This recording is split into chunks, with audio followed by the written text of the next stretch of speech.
بسم الله الرحمن الرحيم الحمد لله رب العالمين نحمده على نعمته ونستعينه على طاعته ونؤمن به حقا ونتوكل عليه صدقا ونشهد أن لا إله إلا الله وحده لا شريك له كلمة جعل الإخلاص تعويلها وضمنا في القلوب موصولها وأنار في الفكر معقولها الممتنع عن الأبصار رؤيته ومن الألسنة صفته ومن الأوهام كيفيته ثم الصلاة والسلام وتحية والإكرام على أشرف الخلق سید المرسلین بالقاسم المصطفى محمد اللهم صل على محمد وعلى محمد وعلى الطیبین الطاہرین ولعنة الله على أعدائهم أجمعين من يومنا هذا إلى قيام يوم الدين وبعد يوم الدين أما بعد وقد قال الله تعالى وتبارك في كتابه الحكيم وهو أصدق الصادقين وقوله الحق بسم الله الرحمن الرحيم أتأمرون الناس بالبر وتنسون أنفسكم وأنتم تتلون الكتاب أفلا تعقلون صلوات پر محمد وآل محمد پر اس مجلس کی قبولیت اور امام زمانہ علیہ السلام کی خوشنودی کے لیے باواز بلند نعرے صلوات پڑھیں اللہم صلی علی محمد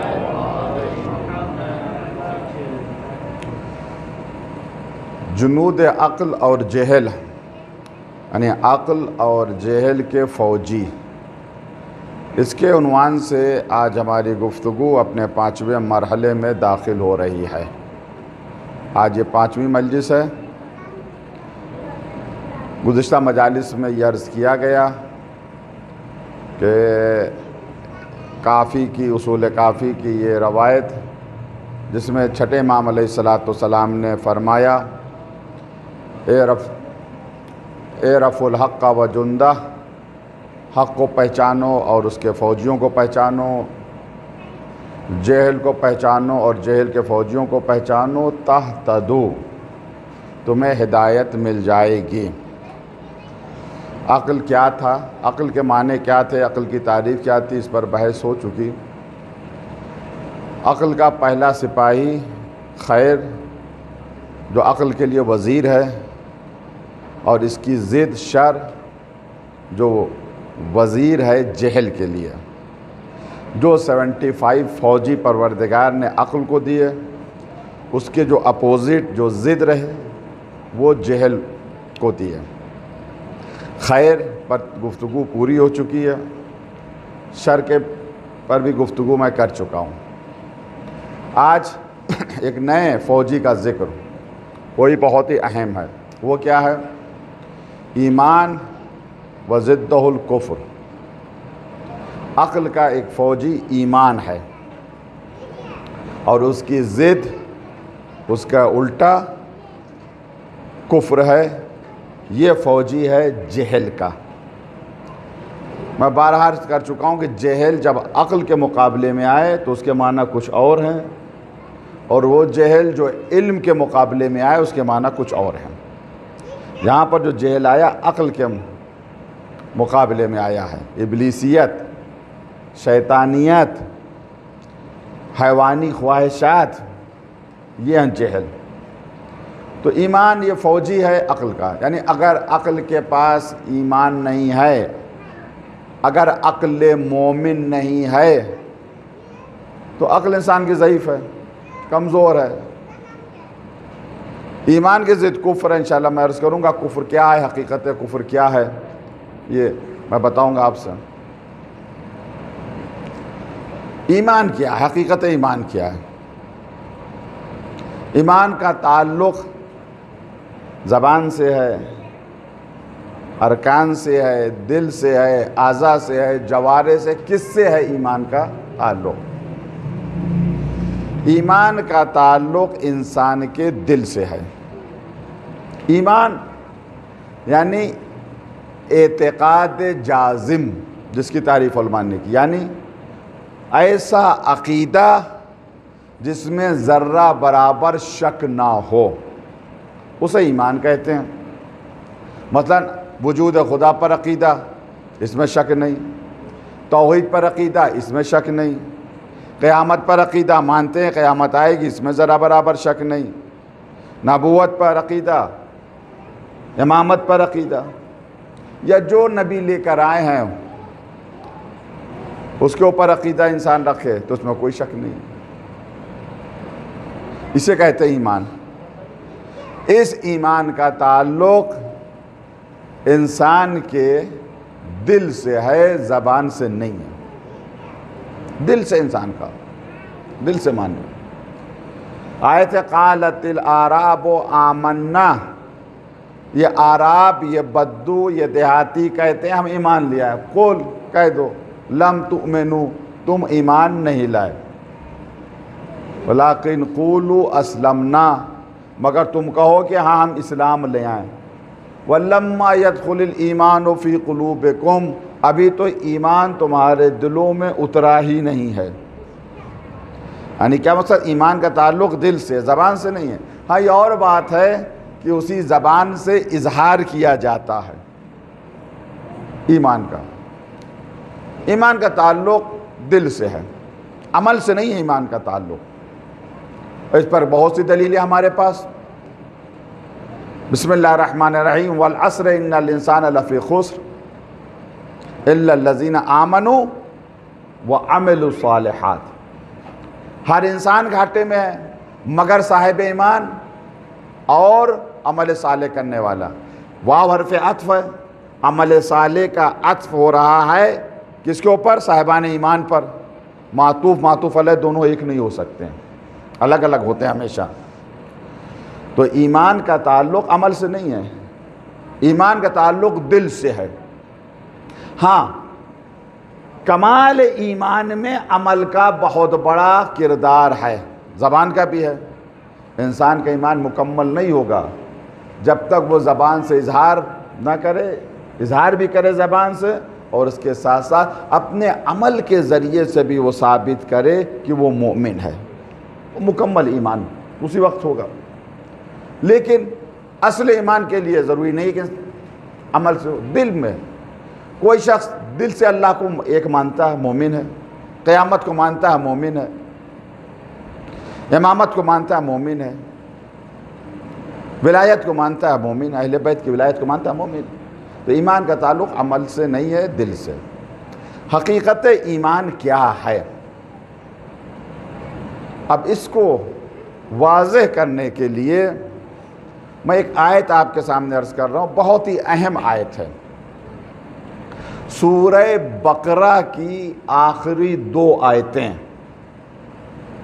جنہیں آمن الرسول کہا جاتا ہے، ان دونوں آیتوں کو بہت اہم ہے۔ یہاں پر ایران میں اکثر مساجد میں عشاء کی نماز کے بعد یہ دونوں آیتیں پڑھی جاتی ہیں، ان کی تلاوت کی جاتی ہے۔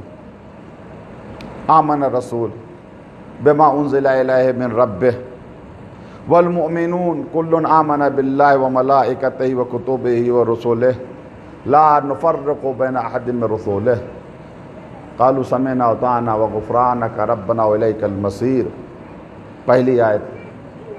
دوسری آیت لا یکلف اللہ نفسا الا وسعہا لہا ما کسبت وعلیہا ما اکتسبت۔ یہ 2 آیتیں ہیں، بہت اہم 2 آیتیں ہیں، سورہ بقرہ کی آخری 2 آیتیں۔ ایک حدیث ہے، وہ حدیث پر تھوڑا سا آپ غور کر لیں تو اس سے سمجھ میں آ جائے گا ان آیتوں کی اہمیت کیا ہے۔ ہر نماز کے بعد پڑھیں، ان آیتوں کے عجیب و غریب اثرات ہیں، تاثیر ہیں۔ خاص کر نماز عشاء کے بعد پڑھنے کی زیادہ علماء نے تاکید کی ہے، بہت عجیب و غریب اثرات ظاہر ہوتے ہیں۔ قتادہ راوی ہے، پیغمبر اسلام حضرت محمد مصطفیٰ صلی اللہ علیہ وآلہ وسلم آپ سے یہ روایت نقل کی ہے قتادہ نے، کانا رسول اللہ صلی اللہ علیہ وآلہ وسلم اذا قرأ هذه الآیہ، جب حضور اس آیت کو پڑھتے تھے، کون سی آیت؟ آمن الرسول بما انزل الیہ من ربہ، جب آپ اس آیت کی تلاوت فرماتے تھے حتی یختم، آخر تک جب اس آیت کو پڑھتے تھے، قالا ومن حق اللہ، قالا وحق اللہ، اللہ کے حق کی قسم، پیغمبر قسم کھا رہے ہیں حق اللہ کی، اللہ کے حق کی قسم، انا للہ کتابہ، اللہ کے پاس ایک کتاب ہے، قبل ان یخلق السماوات والارض بألف سنہ، زمین اور آسمان کی خلقت سے ہزاروں سال پہلے، 2000 سال پہلے پروردگار کے پاس وہ کتاب تھی، پروردگار کے پاس وہ کتاب تھی۔ فَوَضَعُ عِنْدَهُ فَوْقَ عَرْشِهِ، عرش کے اوپر اس کتاب کو پروردگار نے رکھا۔ فَأَنزَلَ آیَتَيْن فَخَتَمَ بِهَا الْبَقَرَةَ، تب ان 2 آیتوں کو نازل کیا اور سورہ بقرہ کا اختتام کیا، ختم کیا۔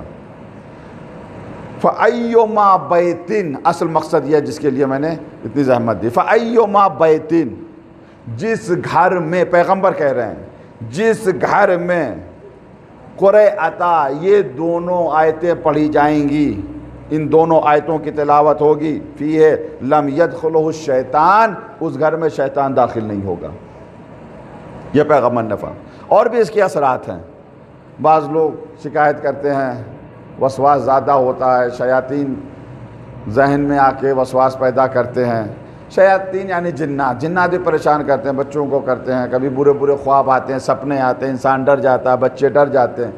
بہترین آیت ہے، آپ گھر میں پڑھیں، بچوں کو پدم کریں، انشاءاللہ برے سپنے برے خواب نہیں آئیں گے، شیطان کے شر سے محفوظ رہیں گے۔ یہ آیت آمن رسول بہت عظیم آیت ہے۔ یہ آیت کہاں نازل ہوئی؟ ایمان فوجی ہے عقل کا، حقیقت ایمان کیا ہے؟ یہ آیت زمین پر نازل نہیں ہوئی، کچھ آیتیں ایسی ہیں جو زمین پر نازل نہیں ہوئی، کچھ آیتیں ایسی ہیں جو سیدھے قلب پیغمبر پر نازل ہوئی، جناب جبرائیل لے کر نہیں آئے۔ یہ نہ سمجھے کوئی کہ پورا قرآن جناب جبرائیل لے کر آئے، ایسا نہیں ہے۔ کچھ آیتیں ڈائریکٹ پروردگار نے قلب حضرت محمد مصطفیٰ صلی اللہ علیہ وآلہ وسلم پر نازل کیا، اور اس کے لیے بلایا۔ ظاہر ہے جب واسطہ نہیں ہے جبرائیل تو بلایا، کہاں بلایا؟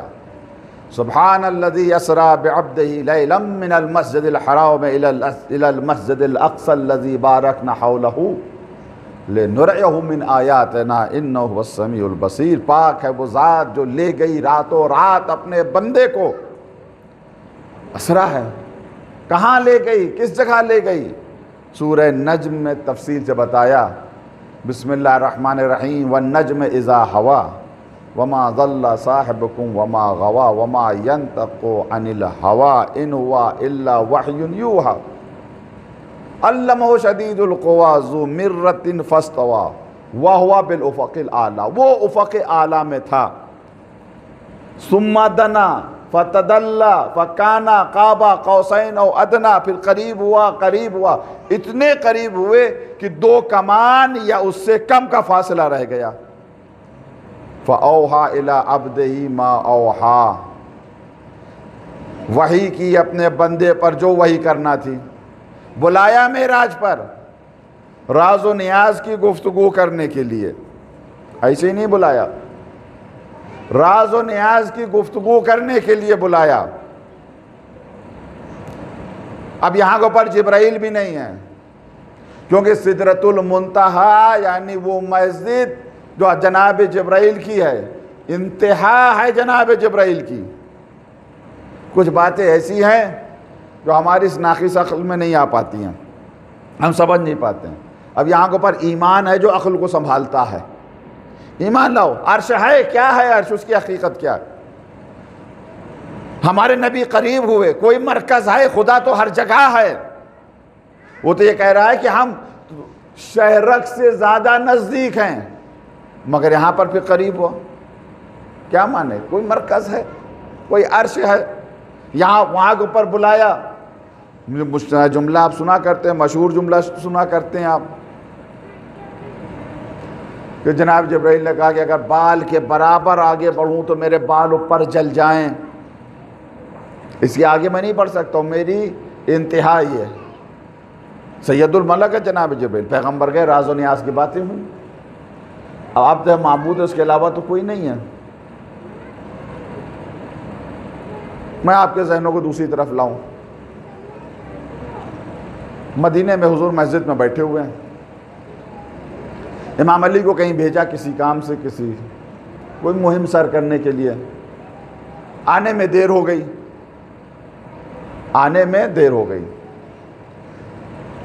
اب آج کا زمانہ نہیں تھا کہ موبائل سے اطلاع دے دی جائے، واٹس اپ کر دیا جائے، وہ زمانہ تھا.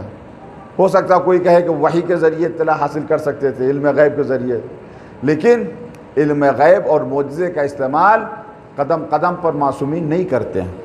ان کی زندگی معمولی زندگی ہوتی ہے. عام طور سے جو انسان جس طریقے سے زندگی گزارتا ہے ویسے انہوں نے زندگی گزاری، اس وجہ سے کہ نمونے عمل بن سکیں، آئیڈیل بن سکیں.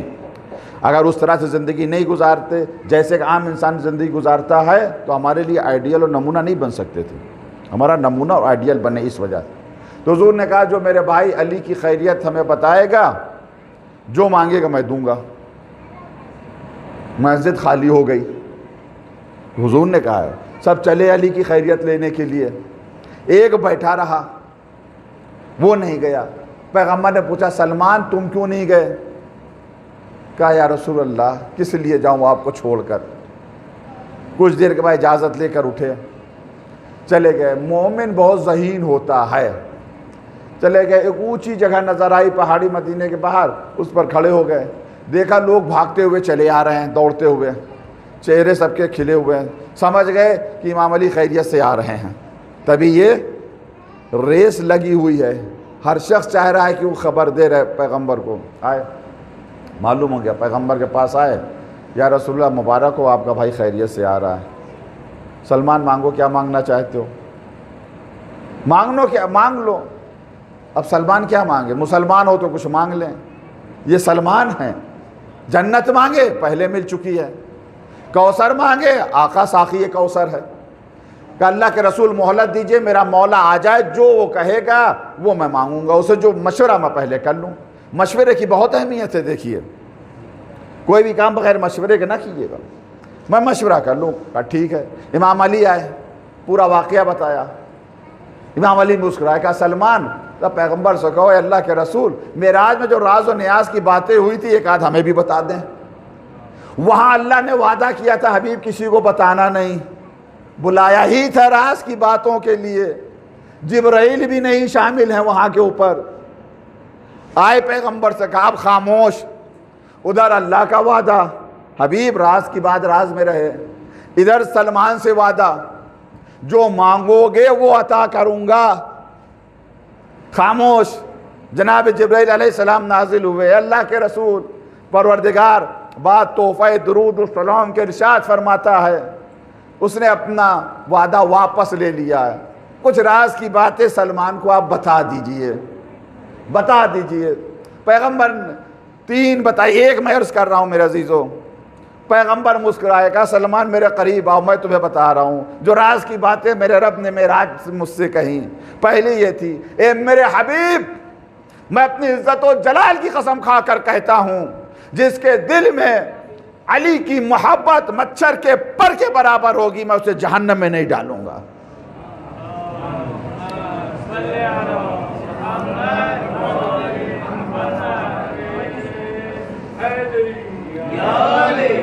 علی کا چاہنے والا جہنم میں تو نہیں جائے گا، بالکل صحیح بات ہے یہ. لیکن اب یہ علی کا چاہنے والا یہ سن کے گناہ پہ گناہ نہ کرنے لگے. جنت میں بھی درجات ہیں، 3rd class, 2nd class, 1st class. کچھ جنتیں ایسی ہیں جہاں پر اہل بیت نہیں آئیں گے. ایک جملہ میں کہہ رہا ہوں میرے عزیزو، اگر خدا نہ کرے یہ ایسا وقت آ جائے کہ مجلسوں پر پابندی لگ جائے، محرم میں آپ مجلس میں نہ جا سکیں، کرونا وائرس کی وجہ سے آن لائن مجلسیں ہو رہی ہیں، کتنا لوگوں کو تکلیف ہو رہی ہے، کتنے لوگ ہیں جو ڈپریشن کے شکار ہو گئے ہیں، کیا مزہ خانے نہیں جا پا رہے ہیں۔ عزاداری کیا ہے؟ ذکر اہل بیت ہے۔ اگر ذکر اہل بیت پر پابندی لگا دی جائے تو ہماری جان نکل جائے گی، مردہ ہو جائیں گے۔ اگر ایسی جنت مل بھی گئی مرنے کے بعد جس میں اہل بیت کی زیارت نہ ہو تو چاہنے والے کے لیے کیا ہوگا؟ تو سرٹیفکیٹ نہ ملے۔ بہرحال معراج پہ بلایا، یہ آیت آمن الرسول، میں پھر دوہرا رہا ہوں میرے عزیزو، عقل کا فوجی ایمان ہے۔ حقیقت ایمان کیا ہے؟ یہ آیت آمن الرسول معراج میں نازل ہوئی، یہ ایسی آیت ہے کہ جس امت کو دینا چاہا پروردگار نے، کوئی بھی امت اس آیت کو اٹھا نہیں سکی، سب نے منع کر دیا، ہاتھ جوڑیا، پروردگار ہمارے بس کی بات نہیں ہے۔ پیغمبر نے اس آیت کو قبول کیا۔ یہ حدیث ہے تفسیر قمی کی، پرانی کتاب ہے، بہت ہی قدیمی کتاب ہے، معتبر کتاب ہے، تفسیر قمی اس کی حدیث ہے۔ یہ حدیث ہے امام جعفر صادق علیہ السلام کی۔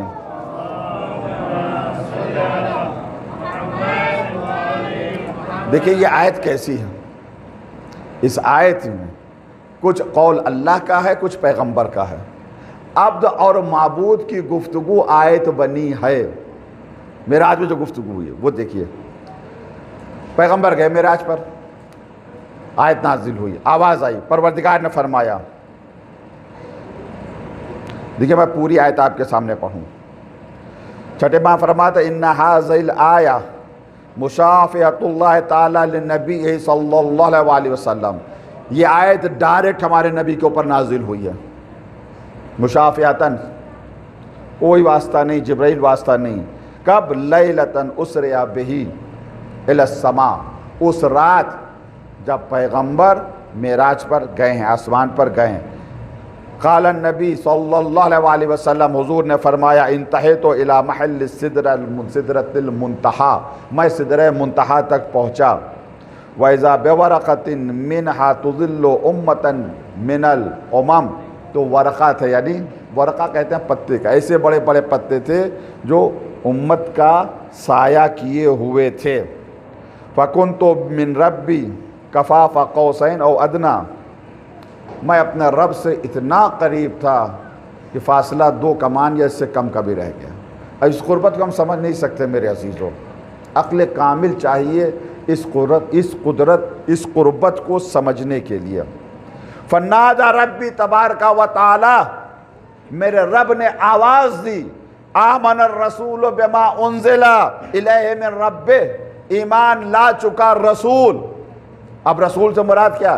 الف لام استغراق ہے تو تمام رسول ایمان لیا ہے، اگر آیت کا تو یعنی یہ پیغمبر، یہ رسول ایمان لیا ہے۔ ایمان لا چکے ہر رسول، کس پر؟ بما انزل الیہ من ربہ، جو رب کی طرف سے ان پر نازل کیا جا چکا۔ مومن کون ہے؟ حقیقت ایمان کیا ہے؟ کہ جو بھی رب کی طرف سے نازل ہو اس کے اوپر ایمان لیا ہے۔ فقلت، تو میں نے کہا، جواب دیتے ہوئے، میں نے جواب دیتے ہوئے کہا، مجیباً عنی وعن امتی، اپنی اور اپنے امت کی طرف سے جواب دیتے ہوئے کہا۔ اللہ نے کیا کہا؟ آمن الرسول بما انزل الیہ من ربہ، میں نے جواب دیا، والمؤمنون کل آمن باللہ وملائکتہ وکتبہ ورسلہ لا نفرق بین احد من رسولہ۔ ہم نے جواب دیا جب پروردگار نے فرمایا رسول ایمان لا چکا، نے کہا عام والمؤمنون، تمام کے تمام مؤمنون، کل آمن باللہ، سب ایمان لائے اللہ پر، ملائکہ پر، کتب ہی اس کی کتاب پر، رسول ہی اس کے رسولوں پر، لا نفرق بین احد من رسولہ، ہم ان رسولوں کے درمیان ذرہ برابر فرق نہیں کرتے۔ اب کن کن باتوں پر ایمان لائے مومن؟ وہ اللہ پر جو اس نے نازل کیا، جتنی کتابیں نازل کی، انبیاء پر، سب کے اوپر ایمان لیا ہے، فرق نہیں کرتے، جتنے سب اللہ کے رسول ہیں۔ دیکھیے تفریق اور ہے، تفضیل اور ہے، دونوں میں فرق ہے۔ انبیاء میں ہم کوئی فرق نہیں کرتے ہیں، مگر تفضیل ہے۔ قرآن نے کہا تلک الرسول فضلنا بعضهم علی بعض، یہ رسول ہم نے بعض کو بعض پر فضیلت دی، کوئی افضل ہے کوئی مفضول ہے، مگر ہم فرق نہیں کرتے۔ کیا مقصد فرق نہیں کرتے؟ یعنی اگر کسی ایک رسول کسی ایک نبی کا بھی ہم انکار کر دیں، چاہے وہ چھوٹا ہی کیوں نہ ہو، نکل جائیں گے ایمان سے، دائرہ ایمان سے خارج ہو جائیں گے۔ کسی ایک بات کا بھی ہم انکار کر دیں، ایمان سے ہم نکل جائیں گے۔ تو سب کے اوپر ہم ایمان لائے۔ وَقَالُوا سَمِعْنَا وَأَطَعْنَا، اور کہا مومنوں نے سمعنا ہم نے سنا، وَأَطَعْنَا ہم اس کی اطاعت کر رہے ہیں، غفرانک ربنا اے میرے اللہ تیری مغفرت کے ہم سب طلبگار ہیں، وَإِلَيْكَ الْمَصِيرُ ہماری واپسی ہماری بازگشت تیری ہی طرف ہے۔ یہ پیغمبر نے جواب دیا۔ فقال اللہ تبارک و تعالیٰ، پھر اللہ نے کہا، دیکھیں کیا گفتگو ہے، کتنی خوبصورت گفتگو ہے جسے قرآن نے آیت بنا دیا۔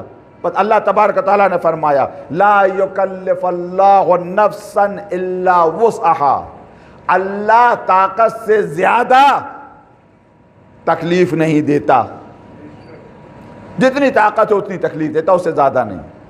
20 کلو وزن اٹھا سکتے ہیں، 40 کلو وزن اٹھا سکتے ہیں، اللہ کہے گا اٹھاؤ۔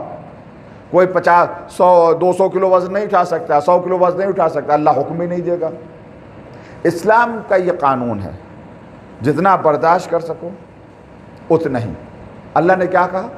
لا یکلف اللہ نفسا الا وسعها، اللہ زیادہ تکلیف نہیں دیتا، جتنا برداشت کر سکو اتنا ہی زیادہ۔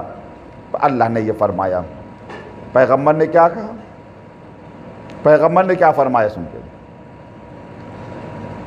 حضور کا جواب دیکھیں، قرآن کی آیت بن گیا حضور کا جواب۔ فَقُلْتُ، حضور نے فرمایا میں نے کہا، ربنا لا تواخذنا ان نسینا او اخطانا، اے میرے اللہ اگر ہم سے بھول چوک ہو جائے تو ہماری گرفت نہ کرنا، ہمارا مواخذہ نہ کرنا۔ ان نسینا او اخطانا، اگر ہم بھول جائیں، اگر ہم سے خطا ہو جائے۔ پروردگار نے کہا ٹھیک ہے، غلطی سے یا بھول سے تم نے کوئی کام کیا، ہم تمہیں سزا نہیں دیں گے، معاف کر دیں گے۔ ہماری کیا حدیث ہے، رفع عن امتی تسع، 3 چیزوں کو پروردگار نے ہماری امت سے اٹھا لیا ہے، ان میں سے ایک نسیان بھی ہے اور ایک خطا بھی ہے۔ بھول گئے، روزے سے آئے ماہ مبارک رمضان میں، گھر میں آئے، پیاس لگی تھی، یاد ہی نہیں رہا کہ روزے سے رہیں، ٹھنڈا ٹھنڈا پانی جو پی لیا، 2 گلاس پانی پی لیا، ارے بعد میں ہوش آیا ہم تو روزے سے تھے، تو کیا روزہ باطل ہو گیا؟ نہیں، روزہ باطل نہیں ہے، لیکن بس جتنا پی لیا، اگر منہ میں بچا ہے تو اسے فوراً تھوک دیں، پھینک دیں۔ اگر عمدن ایک قطرہ بھی چلا گیا تو روزہ باطل ہو جائے گا۔ کیوں روزہ باطل نہیں ہوا؟ بھول کے 2 گلاس ہی پانی پی لے، روزہ باطل نہیں ہوگا؟ کیوں؟ کس وجہ سے؟ پیغمبر نے معراج میں کہا تھا ربنا لا تواخذنا ان نسینا او اخطانا، میرے اللہ اگر ہم بھول جائیں تو ہماری گرفت نہ کرنا، یہ ہم سے خطا ہو جائے یا ہم سے غلطی ہو جائے، پڑھ رہے تھے نماز، سورے میں غلطی کر دی، غلط سورہ پڑھ دیا، آیت چھوٹ گئی، کوئی گرفت نہیں ہے، متوجہ ہو گئے، وقت ہے تو اس کا وہ کریں، یہ پورا شریک الگ مسئلہ ہے، لیکن گرفت نہیں ہے کوئی۔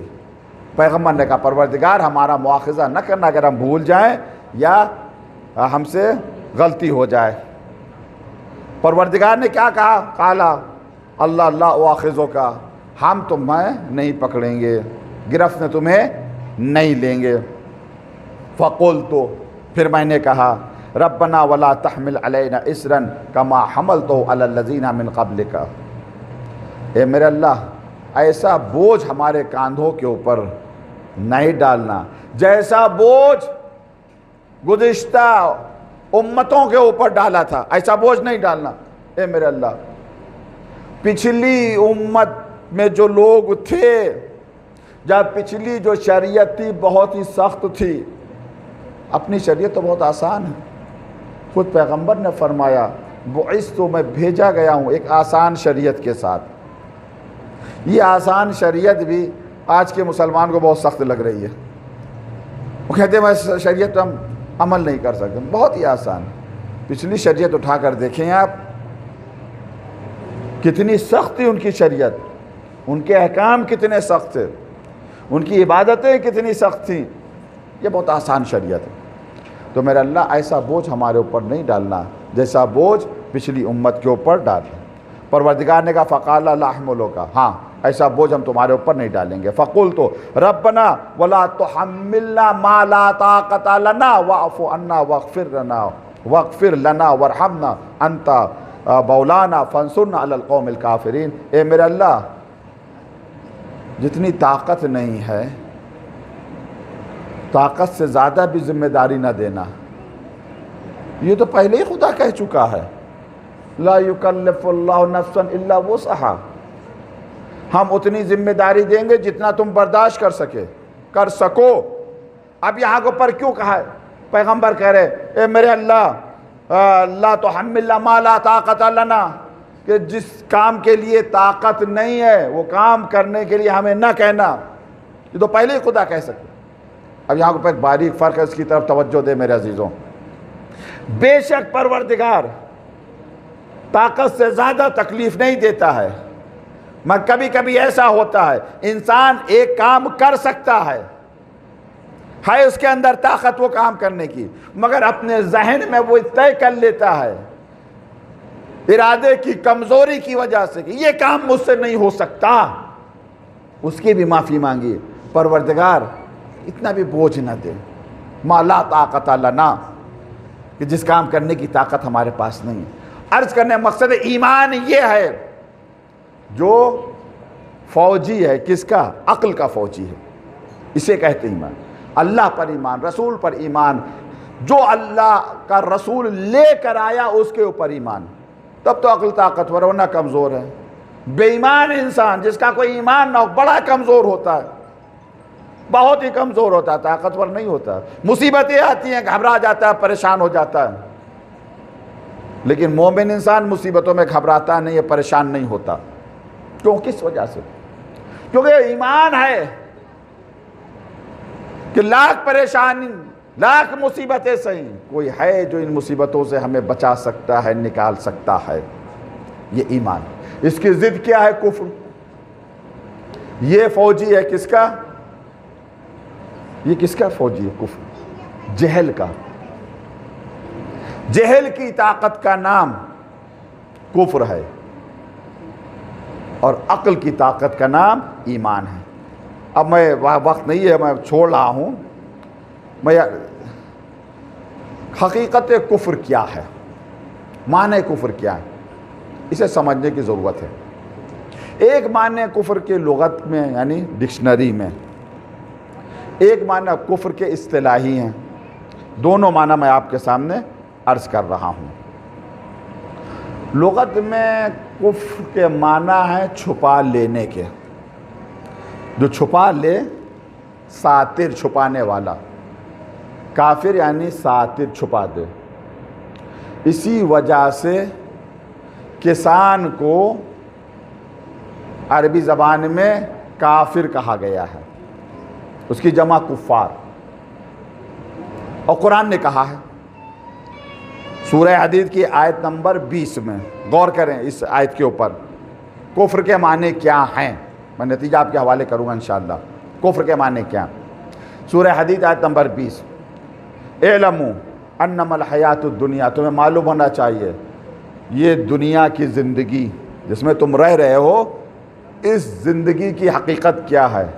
لعب و لہو و زینت و تفاخر. لہو و لعب ہے، کھیل ہے، تماشا ہے، زینت ہے، فخر ہے. گھڑی نئی خرید لی، زبردست، دوسروں کو دکھا رہے ہیں فخریہ. دیکھیے اتنے ہزار کی گھڑی خریدی، گاڑی خرید لی، دوسروں کو دکھا رہے ہیں، فخر ہے. دنیا کی زندگی کیا ہے؟ لہو و لعب ہے، تماشا ہے یا فخر ہے. تفاخر بینکم والتکاثر فی الاموال والاولاد، یا اموال اور اولاد یعنی مال اور اولاد میں کثرت. ہمارے پاس اتنی دولت، ہمارے اتنے بچے، ہماری اولاد ایسی. یہی ہے دنیا کی زندگی جو قرآن نے کہا. اسی میں انسان پڑا ہوا ہے، یا تو لہو و لعب میں پڑا ہوا ہے، تماشے میں پڑا ہوا ہے، زینت میں پڑا ہوا، فخر کر رہا ہے اسی میں، کمپٹیشن میں. اچھا انہوں نے اتنا کمایا، ہم اتنا کمائیں گے. انہوں نے یہ گاڑی خریدی، ہم یہ گاڑی خریدیں گے، یہی ہے دنیا کی زندگی، قرآن کہہ رہا۔ اچھا اب اس کی مثال کیا دی؟ کمثل غیث، یہ دنیا کی یہ زندگی بالکل اس بارش کی طرح ہے، مطر جو آسمان سے گرتی ہے، بارش، اس بارش کی طرح ہے۔ اعجب الکفار نباتہ، کفار کافر کی جمع، یہاں کفار سے مراد کیا؟ کسان۔ جب بارش ہوتی ہے اور جو ہریالی نکلتی ہے کھیت میں، وہ کسان کو بہت اچھی لگتی ہے، وہ کسان کو بے انتہا اچھی لگتی ہے ہریالی، لیکن نتیجہ کیا ہوتا ہے؟ کچھ دیر کے بعد ثم یہیج، یہ پک جاتی ہے، فتراہ مصفرا، پھر زرد ہو جاتی ہے یہ، ثم یکون حطاما، پھر یہ کھیتی بھوسا بن جاتی ہے۔ وفی الآخرۃ، اور آخرت میں اینڈ کیا ہوتا ہے؟ اگر کوئی کافر ہے تو عذاب شدید، اگر مومن ہے تو مغفرۃ من اللہ ورضوان۔ وما الحیات الدنیا الا متاع الغرور، دنیا کی زندگی دھوکے کے علاوہ کچھ نہیں ہے، دھوکہ ہے یہ، اپنے کو بھی دھوکہ دے رہا، دوسرے کو دھوکہ دے رہا۔ اصل زندگی آخرت کی ہے، یہ دنیا مزرعہ ہے، کھیتی ہے آخرت کے لیے، جو یہاں بوگے وہ وہاں کاٹو گے۔ یہاں جب کچھ بوئے ہی نہیں ہے تو وہاں کاٹے گا کیا؟ عرض کرنے کا مقصد کیا؟ کفار جو اس آیت میں آیا بمانے کسان کی آیا ہے، کفار یعنی کسان۔ کیوں کسان کو کفار کہتے ہیں، کافر کہتے ہیں؟ لغت میں معنی ہیں کفر کے چھپا لینا، ساتر، جو چھپا لے وہ کافر ہے، حق کو چھپا لے وہ کافر ہے، وحدانیت کو چھپا لے وہ کافر ہے، نبوت کو چھپا لے وہ کافر ہے، ولایت کو چھپا لے وہ کافر ہے۔ ماشاءاللہ سے آپ مجالس سنا کرتے ہیں، ہمارا مجمع جاہل نہیں ہے، بس آیت پڑھوں گا، نتیجہ آپ خود نکال لیجئے گا، آپ کا ذہن خود نتیجے تک پہنچ جائے گا۔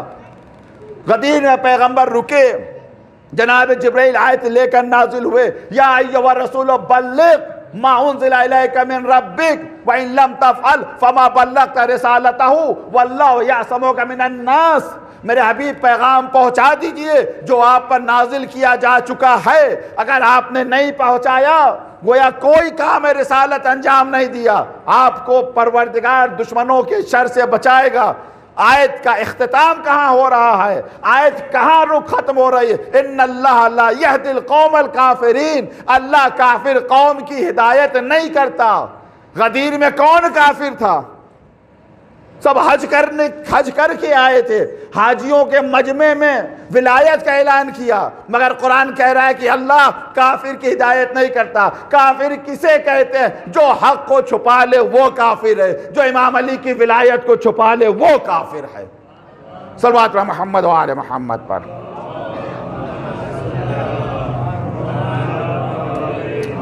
جلدی جلدی میرے عزیزو، وقت ختم ہو رہا ہے۔ کافر کے معنی اصطلاح میں کافر کسی، تو لغت میں ہو گئے معنی، اصطلاح میں کافر کسے کہتے ہیں؟ ایک مرتبہ کہا جاتا ہے جو اللہ کا انکار کرے وہ کافر، اس اعتبار سے کمیونسٹ کے علاوہ کوئی کافر نہیں، کیونکہ سبھی اللہ کو مانتے ہیں، اللہ کا نہیں، جو پیغمبر کی رسالت کو۔ اصل میں کافر کسے کہتے ہیں؟ وحدانیت، رسالت اور جو بھی ہمارا نبی لے کر آیا ہے اس کا اگر کوئی انکار کر دے تو وہ کافر ہے۔ اسی وجہ سے علماء نے کہا کہ ضرورت دین، یعنی وہ چیزیں جو بالکل واضح اور روشن ہیں، کلیئر ہیں دین میں، کوئی اگر اس کا انکار کر دے تو وہ کافر ہے۔ کوئی کہہ دے نماز واجب نہیں، کافر ہے وہ، کیونکہ ضروریات دین میں سے۔ کیوں کافر ہو گیا؟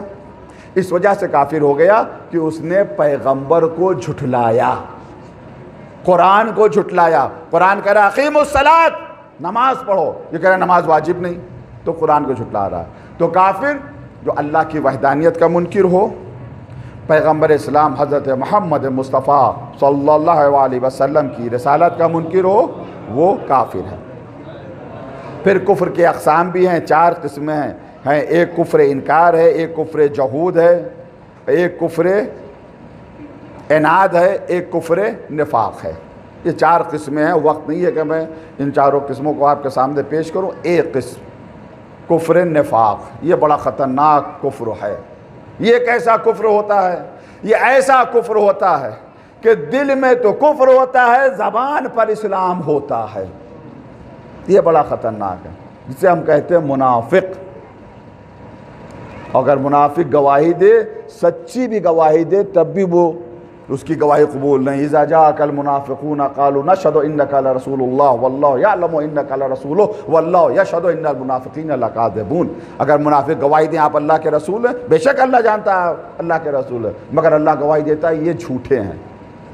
یعنی ان کا دل نہیں گواہی دے رہا، زبان سے گواہی دے رہے ہیں صرف. تو یہ ہے کفر، حقیقت کفر. یہ فوجی ہے کس کا؟ جہل کا. اس کے بعد جو فوجی انشاءاللہ میں عرض کروں گا، اب وقت ختم ہو گیا ہے. ارادہ تھا کہ میں دوسرے ایک اور فوجی کا بھی ذکر کرتا ہے جو عقل کے لیے زبردست فوجی ہے. دوسرا فوجی جو جہل کے لیے وہ بھی زبردست.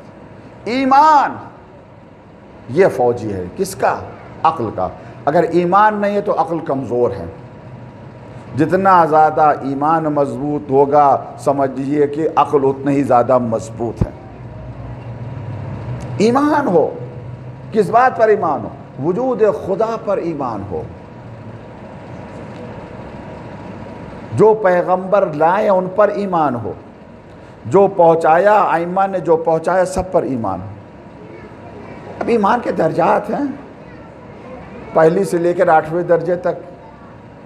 اس کا زیادہ تو ذکر ہی نہیں ہے. جب درجہ شروع ہوا تو 8 سے درجہ شروع ہوا. 8واں درجہ، 9واں درجہ، 10واں درجہ. یہ ایمان کے درجات ہیں ایمان کے.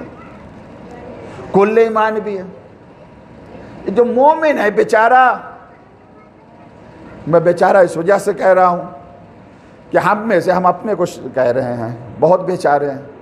ایمان تو ہے لیکن پکا اور مضبوط ایمان نہیں ہے. جیسا ہونا چاہیے ویسا نہیں ہے. ہے ایمان، مانتے ہیں اللہ کو، تو جب مقام آزمائش میں آتے ہیں گھبرا جاتے ہیں، عمل نہیں کر پاتے. کربلا والے آزمائش کے میدان میں آئے، کھرے اترے. آپ دیکھیں ذرا سی مشکلات میں لوگ دین چھوڑ دیتے ہیں. فائدہ مل رہا ہے دین سے تو عمل کر رہے ہیں، نقصان ہو گیا کوئی نہ تو نہیں، پیچھے ہٹ جاتے ہیں. آزمائش پر آزمائش، کیا پتہ نہیں کیا ہو گیا، اتنا صدقہ نکال دیا پھر بھی مصیبت نہیں گئی، ابھی بھی بیماری نہیں گئی، اتنی دعائیں کی. کوئی نہ کوئی تو اللہ کی مصلحت ہے، کوئی نہ کوئی اللہ کے، وہ جانتا ہے مصلحت وہ اس کے علاوہ کوئی نہیں جانتا. ایمان کربلا والوں کا تھے کتنا مضبوط ایمان. مصیبتوں کی انتہا ہو گئی کربلا میں، انتہا ہو گئی کربلا میں مصیبتوں کی. لیکن ایمان اتنا مضبوط، میں بڑوں کی بات نہیں کر رہا ہوں، بچے، خواتین، ان کے لیے ملتا ہے. ہمیں نہیں تاریخ کربلا میں ملا، کسی بھی تاریخ میں ہمیں نہیں ملا کسی بچے نے، کسی خاتون نے.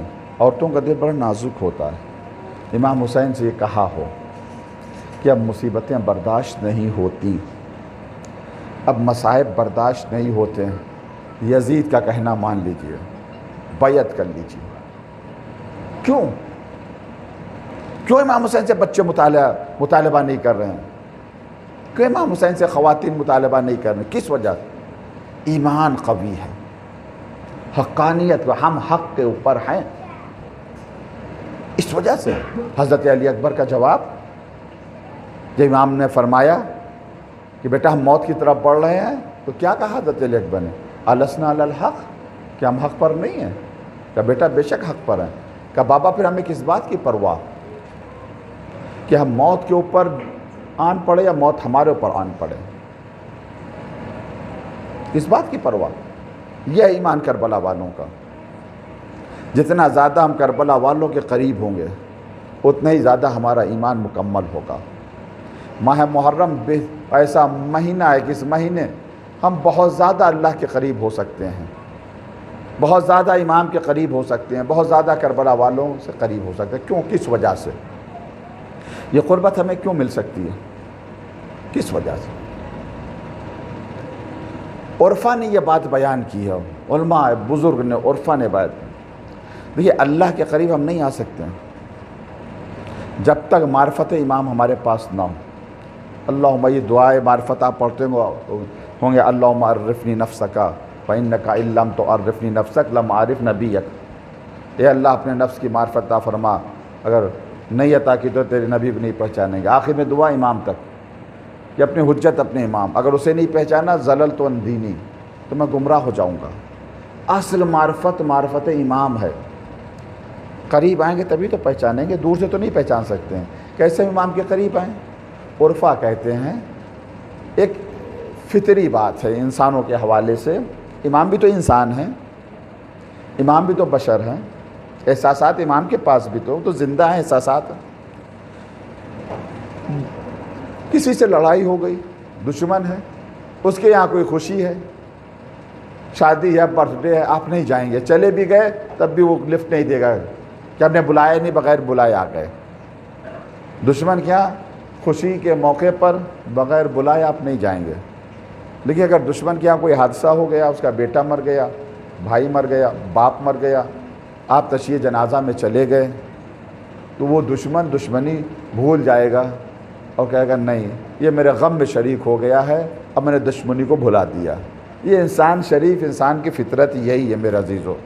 عرفا کہتے ہیں اگر اپنے امام کو راضی کرنا چاہتے ہو، اگر اپنے امام کو خوش کرنا چاہتے ہو، تو امام کے غم میں شامل ہو جاؤ، امام کے غم میں شامل ہو جاؤ. وہ امام وَلَأَبْكِيَنَّ عَلَيْكَ بَدْلَ الدُّمُوعِ دَمًا، کربلا والو ہم آپ کے اوپر خون کے آنسو روتے ہیں، صباحاً و مساءً گریا کرتے، صبح اور شام.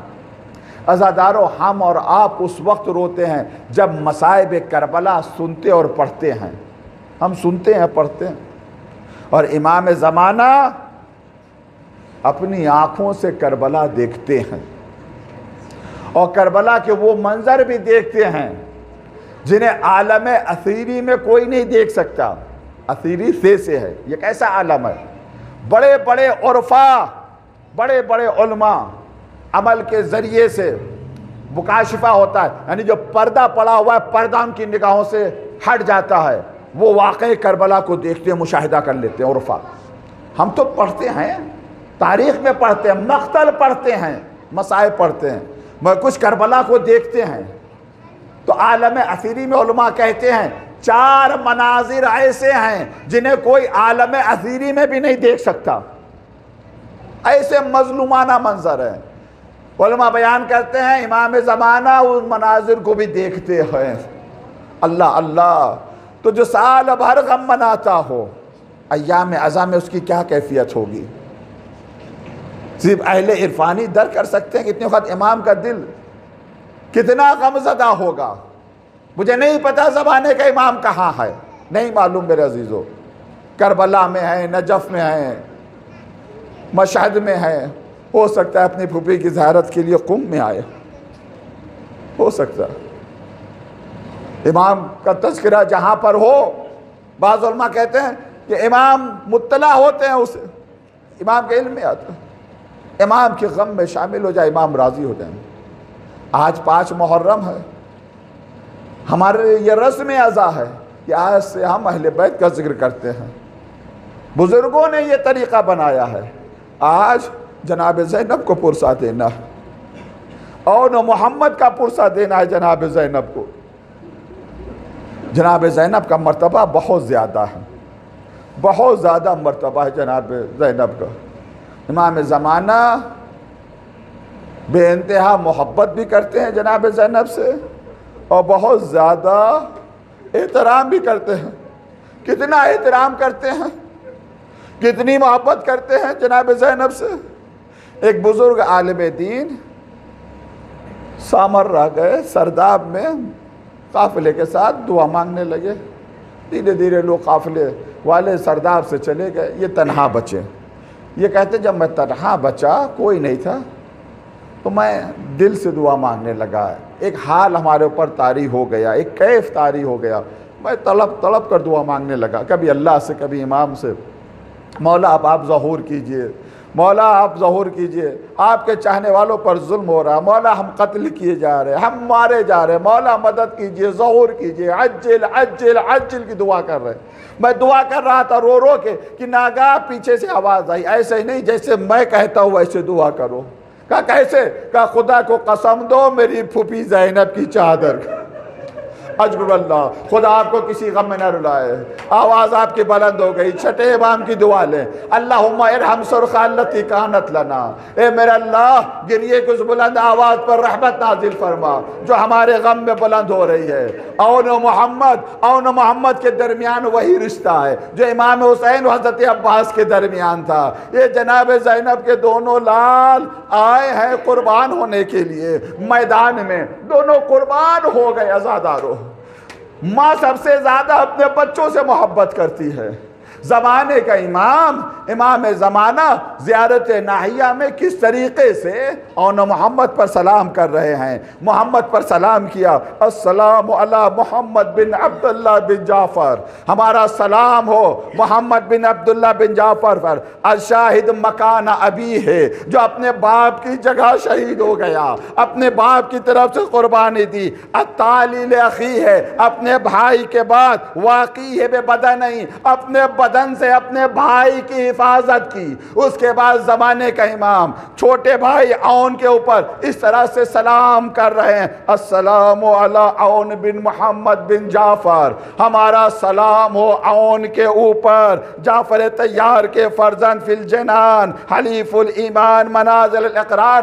دو بھائیوں پر سلام کیا، پہلے بھائی پر سلام کیا تو یہ کہا سلام ہو میرا، یہ اپنے باپ کی طرف سے قربان ہو گیا، مگر دوسرے بھائی پر جب سلام کیا تو کچھ نہیں کہا۔ میرا دل تو یہی کہہ رہا ہے، شاید امام یہ کہنا چاہ رہے ہوں، ایک باپ کی طرف سے قربان ہوا تو دوسرا ماں کی طرف سے قربان ہو گیا، لیکن اللہ رے عظمت زینب ہمیں مقتل میں نہیں ملتا کہ جب اون محمد کے جنازے لے کر حسین آئے ہیں تو زینب خیمے سے نکلی، لیکن نہیں عزاداروں نہیں نکلی۔ کب نکلی؟ جب حسین علی اکبر کو لے کے آ رہے ہیں۔ اللہ کی عظمت زینب علی اکبر کو لے کے جناب زینب خیمے سے نکلی، ماں کی سیرت پر عمل کرتے ہوئے جیسے ماں نکلی تھی۔ جب دروازہ گرایا گیا کسی نے تعزیہ نہ لگایا، کیل بھی سینے میں لگ گئی، بے ہوش ہو گئی۔ ہوش آیا، فضت کا فضہ علی کہا ہے، کبھی بھی گلے میں رسی ڈال کر لے گئے ہیں، اپنے پسلی کا درد بھول گئی۔ ابو سر کو چھوڑو ورنہ میں سر کے بال بکھیر دوں گی۔ امامت کی مدد کے لیے نکلی، اسی سیرت پر عمل کرتے ہوئے زینب نکلی۔ کیوں نکلی؟ مقتل میں ہے عزادارو، روایت میں ہے، پوری ذمہ داری سے عرض کر رہا ہوں۔ حسین جب علی اکبر کے پاس پہنچے، اپنے آپ کو علی اکبر کے جسم کو پر گرا دیا، اے میرے لال مجھے کچھ دکھائی نہیں دے رہا، اے میرے اللہ میرے لال تیرے بعد اب زندگی کا کوئی مزہ نہیں۔ روایت کے جملے ہیں، ایسا لگ رہا تھا جیسے حسین کی روح نکلنے والی ہے۔ زینب نے یہ منظر دیکھا، خیمے سے نکل آئی اور حسین کے قریب پہنچی۔ امام حسین نے دیکھا زینب آئی، علی اکبر کا غم بھول گئے، اے بہن کیوں خیمے سے آ گئی؟ زینب کا ہاتھ پکڑا، آواز دی بچوں علی اکبر کے جنازے کو تم پہنچاؤ، میں زینب کو خیمے میں پہنچاتا ہوں۔ اللہ رے غیرت حسینی، اے مولا شام غریبہ کون ہے جو زینب کو خیمے میں پہنچا؟